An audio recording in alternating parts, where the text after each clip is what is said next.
রাহুল সিনহার হিম্মত থাকে তো করে দেখা, দেখি আপনার কত দম আছে। একটা অযোগ্য অপদার্থ আইএএস অফিসার, সে আজকে চিফ ইলেকশন কমিশনার হয়েছে, তার মুখ থেকে এসছে ভদ্র কথা কিছু শোনা যায়। তুই প্রমাণ কর তুই এক বাপের বেটা।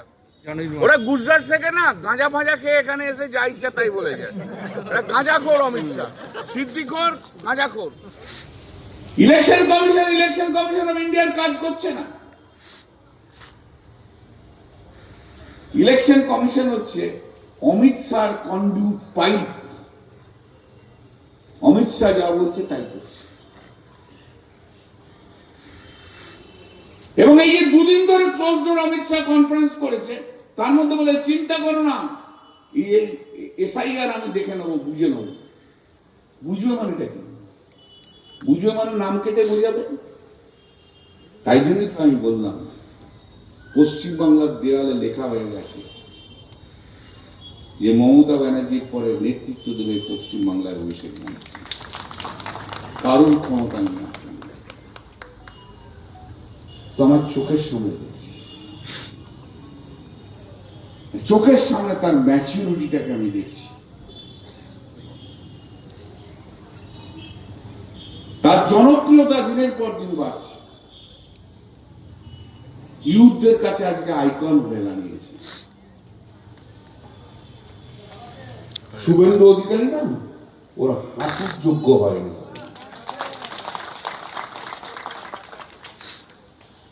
পশ্চিমবাংলার বিজেপির কোন নেতা হাঁটু পর্যন্ত আসতে পারেনি অভিষেক বন্দ্যোপাধ্যায়, জেনে রাখুন।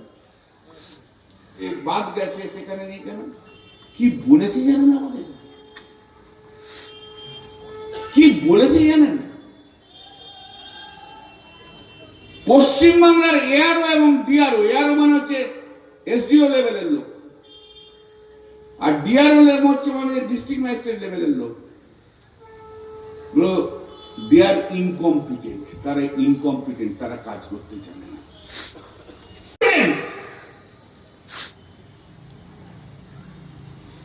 বাঙালি অপদার্থ, বাংলায় কাজ করলে অপদার্থ হয়ে যাবে বাঙালি।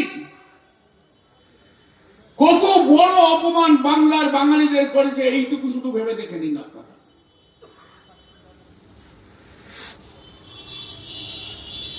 আপনি বিজেপি করতে পারেন, করুন, আমার কোনো আপত্তি নেই, কিন্তু আপনি ইলেকশন কমিশনের চোখে আপনি ইনকম্পিটেন্ট, অপদার্থ।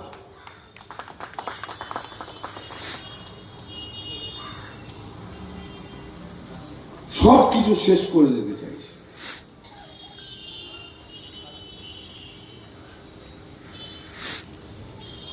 এবারের লড়াই অনেক বড় লড়াই।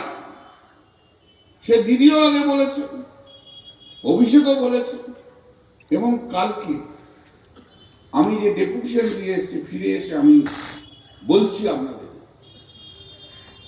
এবারের লড়াই অনেক বড় লড়াই। যখন জজেরা যখন অ্যারোগেন্ট হয়ে যাওয়ায়, জজেরা যখন প্রেশার দেয়, তখন আমরা বলি do not give any judicial threat to us.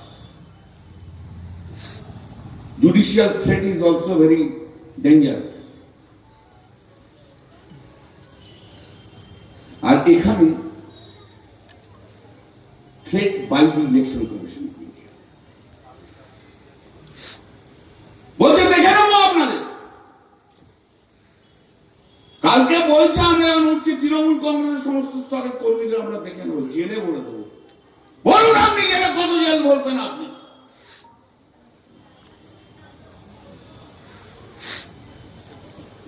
যদি বিএলএ 2 ঢুকতে না পারে, কোন আইনে মাইক্রো অবজারভার আর ম্যাক্রো অবজারভার ঢুকতে পারে?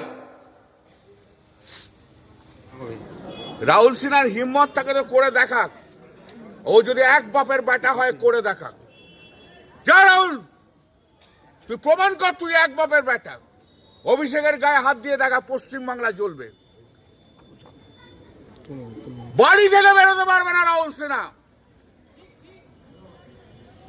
18 বার হেরেছে, একটা ছাগল একখানা, সে আর বলে দেবে আবার জানুয়ারি ওরা গুজরাট থেকে না গাঁজা ফাঁজা খেয়ে এখানে এসে যা ইচ্ছা তাই বলে যায়। ওরা গাঁজাখোর অমিত শাহ, সিদ্দিখোর, গাঁজাখোর।